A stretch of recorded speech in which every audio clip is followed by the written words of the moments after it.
Yesu ashimwe. Dusangire amajambo dusanga mu gitabo cya Habakuki igice cya 3 umurongo wa 17 n'uwa 18 haravuga ngo naho umusukoni utoshurika n'imizabibu ntigira ico yama n'umwimbu w'imyelayo ukabura n'imirima ntiyera indya namba n'umukuku gaherengetera mu ruhongore nihabe hakigira n'inka mu rugo naho nyene jewe nzonezererwa uhoraho mimbagwe n'Imana y'agakiza kanje. Dusangirira ijambo rivuga ngo wame unezererwa uhoraho. Habakuki ni ingingo yarafashe naho imyelayo no yibura imikuki gaherengetera imirima ntiyera indya namba arigira imigabo aravuga ngo naho nyene jewe nzonezererwa uhoraho. Nagira ndagusabe mwene data wigira imigabo yo kwamunezererwa uhoraho uko biri kose. Imana ni nziza, Imana n'umwizigirwa, Imana n'umuvyeyi mwiza dukunda, kandi ijambo ry'Imana riravuga ngo ntawe igerageresha ikibi ejo ugashikirwa n'ibibazo.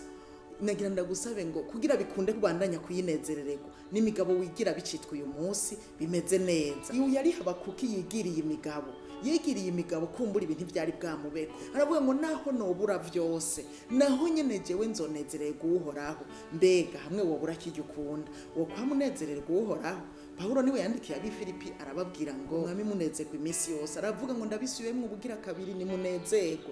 Yari mu munyororo kumbura yari yumvise amakuru yuko ab'Ifilipi batanezerewe kubera kumbura iminyororo arimo canke ibibazo barimo, ariko yashaka kubabwira ngo nubwo byogenda nabi mu buzima munezerwe nawe wigira imigabo nkuko Habakuki yigiriye imigabo. Aravuga ngo naho nobura vyose naho nyene jewe nzonezererwa uhoraho. Mu yandi majambo yashaka kuvuga ngo nta kintu kizombuza gukunda Imana, nta kintu kizombuza kunezerererwa Imana uko byo babiri kose. Nanje ndumva mu mutima wanje ko ata kintu kizombuza kunezerererwa Imana naho nobura vyose.